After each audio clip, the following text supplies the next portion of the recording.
Hello, everyone. Welcome to VPAM in the studio. My name is Joseph Valencia. I'm your host for this program. Super excited to welcome William Camargo to this program. But before we get started, I can go ahead and introduce William for you all. As you may have seen on our Instagram, William Camargo is an artist, an educator, and advocate, born and raised in Anaheim. He holds an MFA from Claremont Graduate University, a BFA from Cal State Fullerton, and an associate's degree from Fullerton College. He's exhibited nationally, lectured nationally, and currently has a 2-part exhibition on view in Orange County, organized by the CUCF Begovich Gallery. William is also an artist in residence at the Latinx Project at NYU, which is a relatively new yet prestigious fellowship designed to help shape contemporary and historic dialogue surrounding Latinx art and culture. So really excited to welcome William. I'm going to add him into the chat here, into the Instagram Live, so we can get started with our conversation. Hello. We made it. How are you? So I sound good? Yeah, there's a little... Are you there?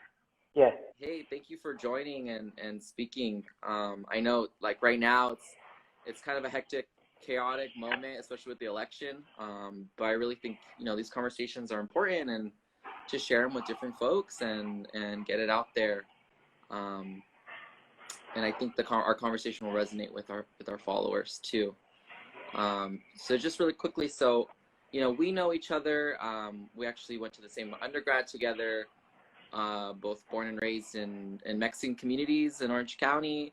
But part of why I was really excited to invite you to this conversation, it really has to do with your rich and diverse practice, right? Thinking about really an intentional approach to making art and making work and working with communities and being responsible to those communities. And I think I've been reflecting a lot. People have been asking me about the artists that have been in this program, and I think that so far that's a through line with Noe Olivas and Dulce Solidarivara and your work too. So I'm really excited to bring you on and talk about your work. Do you have an image you want to start with, or how you want to start framing the conversation? I mean, let's start with some of the work that is currently up. I think it's it's very contentious too, the histories, right? And I think we're definitely learning a lot from our histories, especially in cities, and how they kind of connect with each other and how they can kind of bring out these other issues. We're seeing it play out right now. And I think, the other artists, Dulce and Noe, I love their work, and I think they really have those connections as well. With dealing with those issues también. Yeah, I can pull up, this image. It'd be important if you could talk a little bit about, situate this image with within your practice, it kind of unpack it a little bit in terms of where it started and how it shifted and led you to your show too right now, currently. Yeah, definitely. I think I was living in the Midwest for a while and realized this issue with gentrification was one that was, a lot of the organizers were losing the battle, right? Gentrification kind of sometimes people think of it as progression, but I think it's kind of like displacement and moving out of whole peoples out of neighborhoods, in which sometimes when brown and black folks did come to the community, the reason for the white people to leave was because of white flight, right? The scare of black and brown people, indigenous people. And I saw that in different cities, right? I was, New York and Chicago. I saw this play out so often. And in Orange County, it was kind of especially in Anaheim, was something that we just saw, we kind of accepted. And I think that's the conversation that I wanted to kind of create with that. In Santa Ana, where I'm currently at right now in my studio, the plan for gentrification for Santa Ana was one of progression, let's get rid of all the Mexican bars, we see that there's actually more bars now than there was before. It's just a different crowd, right? It's like the hipsters, right? I would say even the like brunch crowds. yeah, even the gentrifiers, right? Which is, brown people can gentrify too, right? And I think this was Hmm. an issue that was a global issue at too. Like looking at Germany, looking at London and Canada, and some of these other cities that were going through these. I would say it's an issue of social justice, right? And using the systems that I already knew, right? I studied photography. I was looking at a lot of the work of the contemporary like photographers, but also a huge one was the work of Laura Aguilar, right? Which we know like you're pretty familiar with this kind of signage work. And I left my face out of it because I think I wanted to keep that. People still think it's someone else. But also people that know me and they know that I dress like this, it's me, and I'm kind of like a placer for someone, right? And I think that was the beginning of that kind of work. This is one of the earlier works of that signage work, and right, it's in solidarity with other cities, South Hmm. Central, Compton, East LA, Boyle Heights, all the cities that are removing Black, brown people that made a city, right? That built the buildings that currently still serve these folks in restaurants, and right down the street is restaurants that are open in Santana, and they're somewhat packed, and the ones that are getting affected are the ones that grew up in the city that go back to the apartment, and they can't really quarantine by themselves because they do live in a situation where it's 5, 6 people to an apartment. Hmm. Yeah, I mean, and I'm really moved by how you've shared Laura Aguilar, right? As a reference point, or just something to have to share in dialogue with this work. I mean, as many people know, we hosted Laura's exhibition here at the Mid-Price Art Museum, and that was this moment where we got to, I think the public got to really see a lot of her work, right? It's so rich, so diverse, right? And there's a politic embedded in there too, and I think that the sign works. I was really surprised to hear that when you brought it up, because I think that they were works that spoke so loudly, right? But they weren't necessarily always in the historical kind of telling of her practice. Um, I'm curious, I see, there's a couple other sign works that you have. I'm trying to pull one up here. This one dealing with, of course, with more historical narratives, and I think that while and I don't even think I shared, but your exhibition is called Origins and Displacements, right? And of course, thinking of them not separately or in a vacuum, but definitely in dialogue with one another. Could you talk a little bit about this work and where you're at, and what are some of the histories that you're teasing out in this photograph? Yeah, I mean, I think right, we know as Orange County as this. I think a lot of folks think about it as this other place, right, of kind of like middle income wealth, and don't realize that there's a lot of like labor history in it as Mm-hmm. well. I was reading a lot of I think his name's Gilbert Gonzalez. He's a professor at UCI, and he did an amazing book on social movements and the kind of labor movements in Southern California. And one was the Orange Groves in Orange County that huge amount of indigenous folks and Mexican folks, Mexican American folks worked in these packing plants and picked like the oranges, right? And Mm-hmm. Sunkist is just kind of like, I think we still have freaking 2 boxes of Sunkist in my juice right in my refrigerator right now. The ads and the posters that they were coming out with in the 50s and the 40s were very much just kind of like white women over sexualized with Sunkist with like oranges, right? So there's a sense of erasure, and I think I got in twice in the comment on the Museo Instagram and on my Instagram of folks saying, "Oh, white woman worked there too," which is like Mm-hmm. completely like overlooks the reasoning The of this issue. work, yeah. Which is like this knowledge that usually gets overlooked and not validated, right? We're thinking about, and I'm talking about like the theory of knowledge of who makes knowledge validated.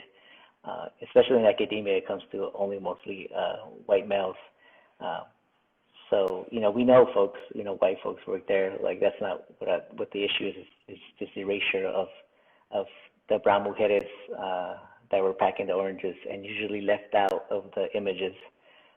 And I did find some, I worked with the Heritage Center in Anaheim that allowed me to see some of these photographs and kind of like check them out.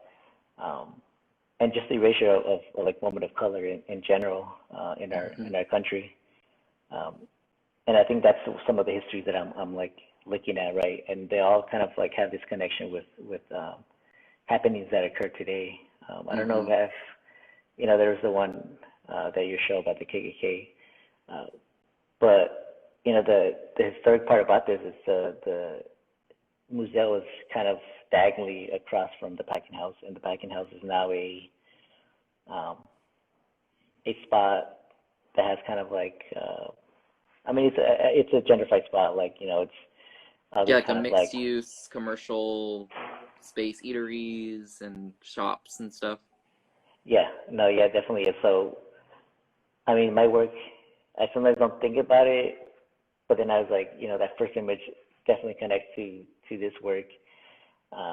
This place is hella gentrified now. A lot of families are kind of moving out. Growing up in the 90s and early 2000s in Anaheim, I think we had up to like 30 family members living in a single neighborhood. We knew the neighbors, we knew each other, we knew where we worked. We would help each other get work if somebody wasn't working, right? And now I think I have like 4 or 5 family members that are still in the city, right? So, right, they've all moved to more affordable places, and we're seeing that change of demographics in other cities, right? Vegas, Arizona, I got family in Arizona, the IE as well. Right. But the ratio of this stage in history, right, is something that I think in general is also violent, right? Once you erase these histories, it's violence upon these communities. Yeah, and it was interesting. I remember like when the packing house, when it opened up, like I think like in one of the entrances they tried to have like a historical area like to talk about some of this history, but then very quickly it kind of, it's not, I don't think it's there anymore. I haven't gone here in a lot of years, but like it was there was an intention to somehow commemorate these histories, right, of labor and of Mexican labor specifically, but then it kind of was washed away or erased actually. And so there's something really powerful about this work in particular, because I think it was actually like that, and like when you go up in those stairs right there in that area, it was just a very small space, maybe 200 square feet, that was dedicated to that.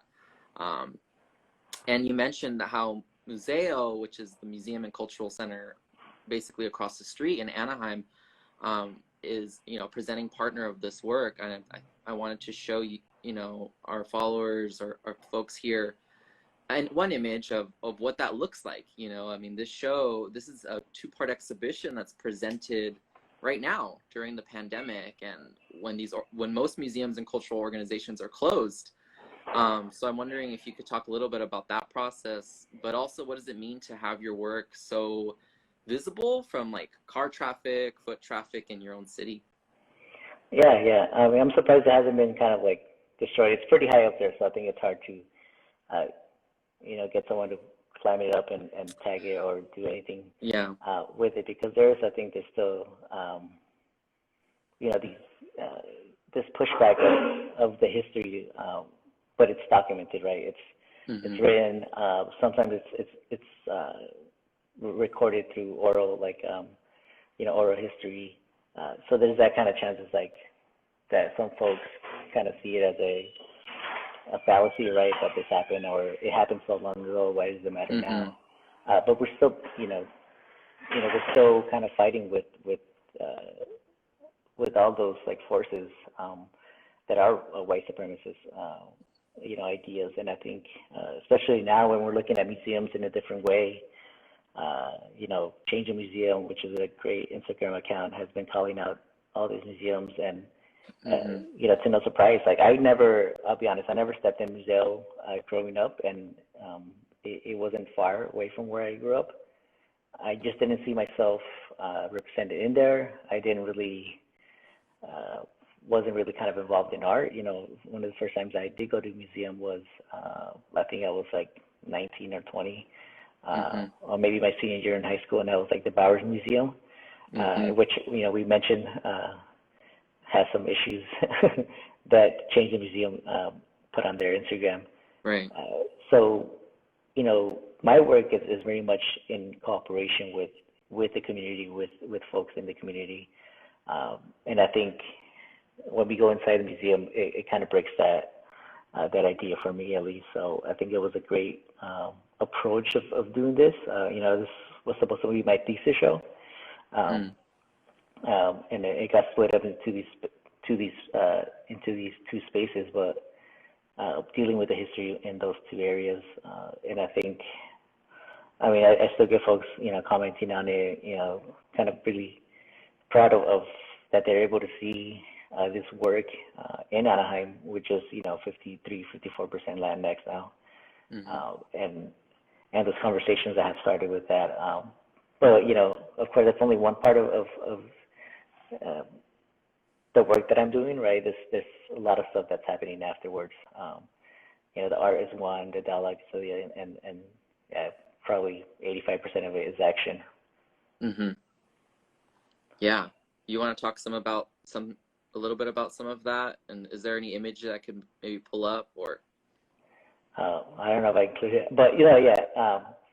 You know, I think when folks are, you know, there's all this, right, there's a big push of voting and et cetera, but I think we want to, at least for me, I want to see that, I want to see past that. I want to see liberation for my people, but not for you know, what I think is going to liberate us is until like Black trans women are free, that we're all free. And that means mutual aid, right? Right. You know, how can vote, like, if folks don't have the right to vote, you know, a lot of that deals with like them not having enough work, enough livelihood, right? So we feed folks. There's a lot of mutual aid groups out there in community. You know, the People's Coalition, OC Protest. I'm trying to remember. I think some of my friends will probably put that there, but you know, we have been feeding unhoused folks every week, and we make like 200 meals a week, more than 200 meals a week. And you're saying since the pandemic? Since the pandemic, yeah. So we've been at it for quite a while, and folks out there really, you know, doing that work have been, you know, also being involved with political education too, right? And I think political education is key to my understanding of history and my understanding of the work that I do. It's all like, you know, entangled and it's all interconnected. Yeah, I even think, you know, it's important that you mentioned, you know, like this exhibition, for example, and seeing what we see here is only one aspect, right, of your work. I mean, it can't be the end all be all. I mean, of course, we know the history of museums and these institutions like this, right? They have these colonial roots, and of course, they can be responsive to communities and responsive to the people they serve.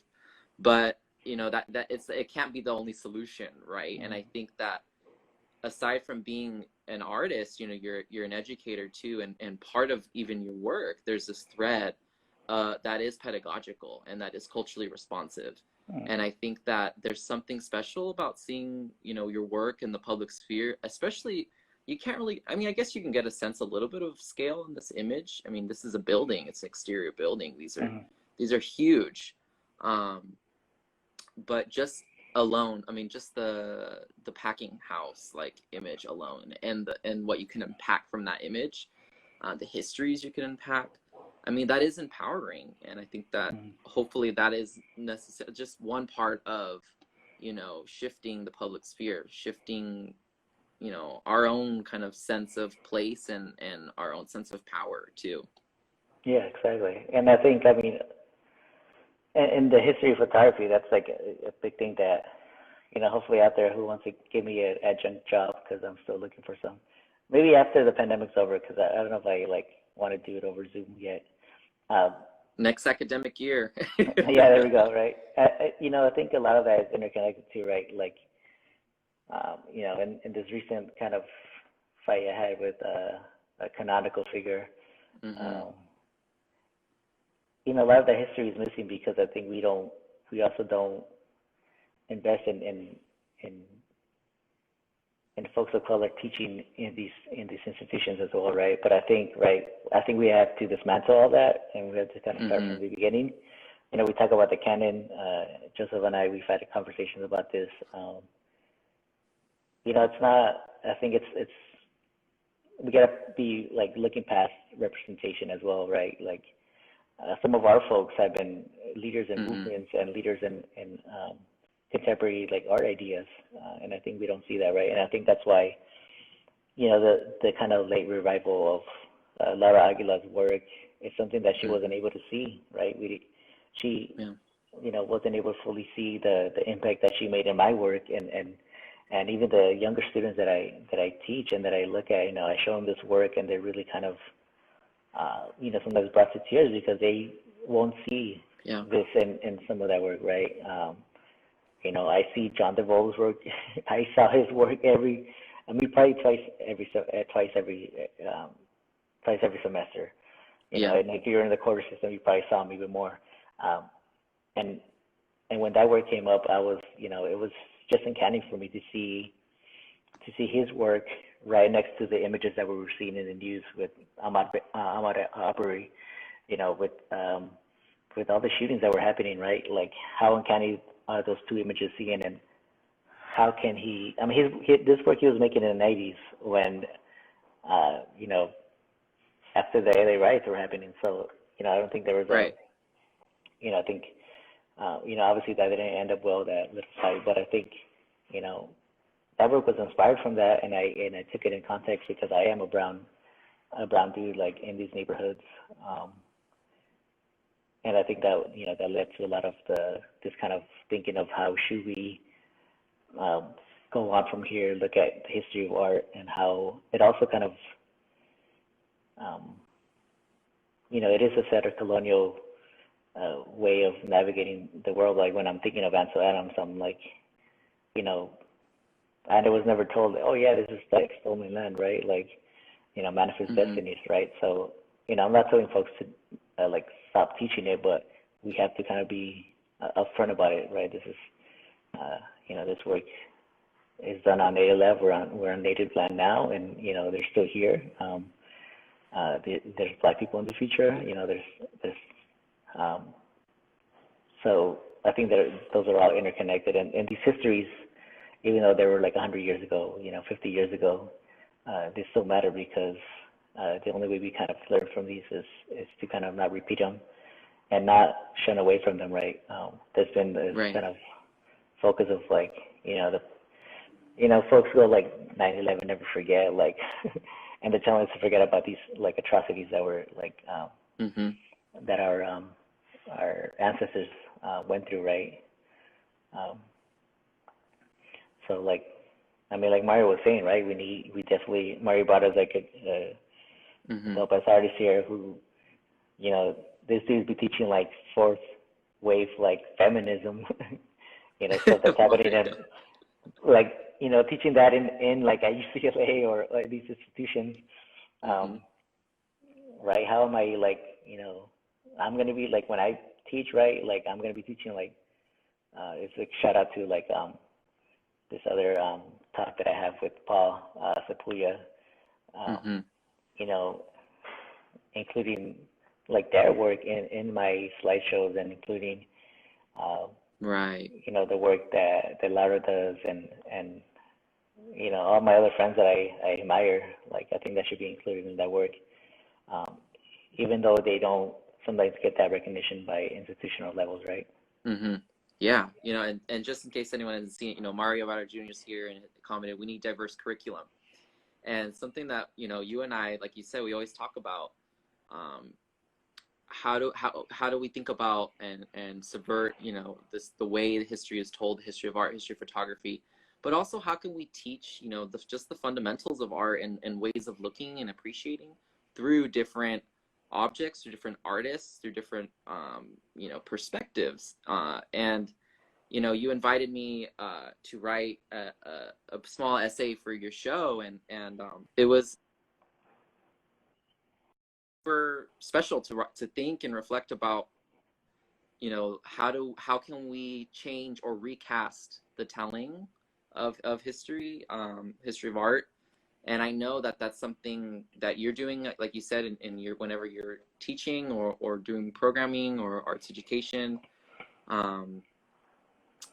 and something I certainly do. I mean, you mentioned it's our friends, but I think it's more so like we're drawn to folks who are invested in this type of politic and this type of work, whether it's curating, whether it's making artwork, whether it's educational programming, right?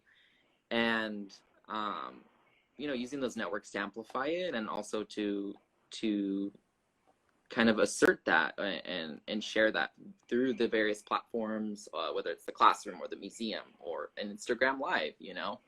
And like this photo here, you know, I wrote about it in the essay, and we can share the link of it as well.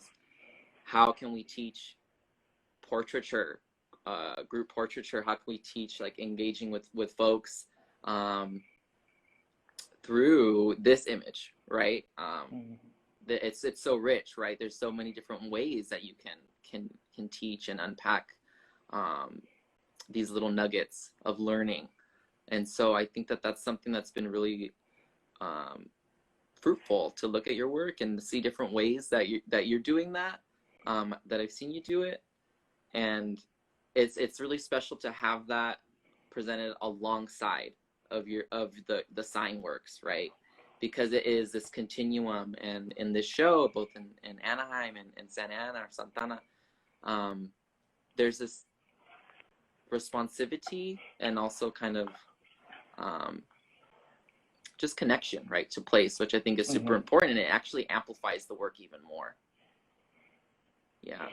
Yeah, no, I mean, in undergrad, I think my professor, Julie Orser, was like, you know, when I was thinking of a series to do for, like, you know, my thesis show, like, you know, like she was asking me why did I need to go to LA to do this work? Like, you know, look in your backyard, right? And that work has been like kind of the most meaningful and the most, I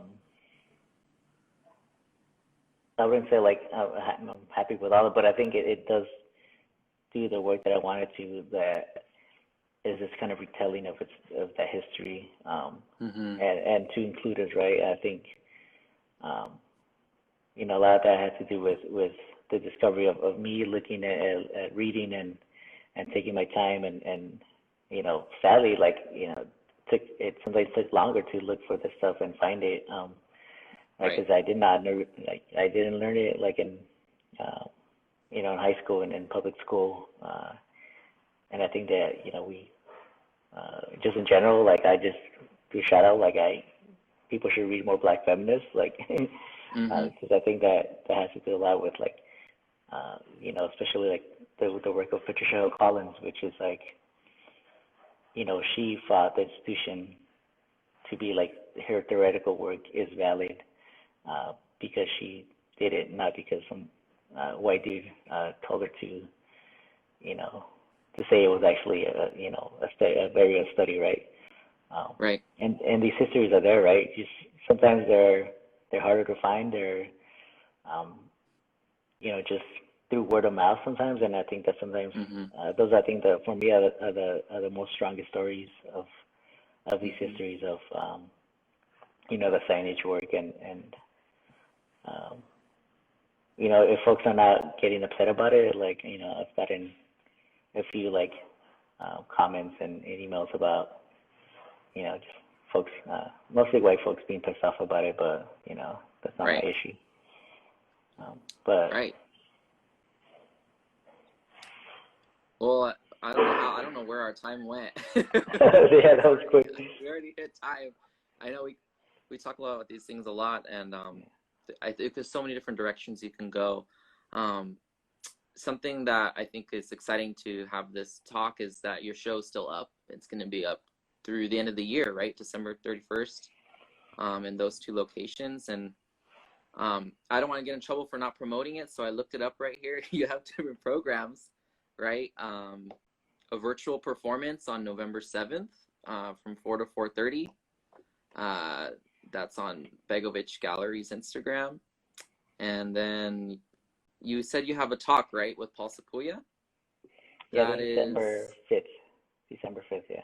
December 5th from 11 to 12:30, and you can check that out at is that on Fullerton's website? Yeah, that should be on the Begovic thing too. Okay.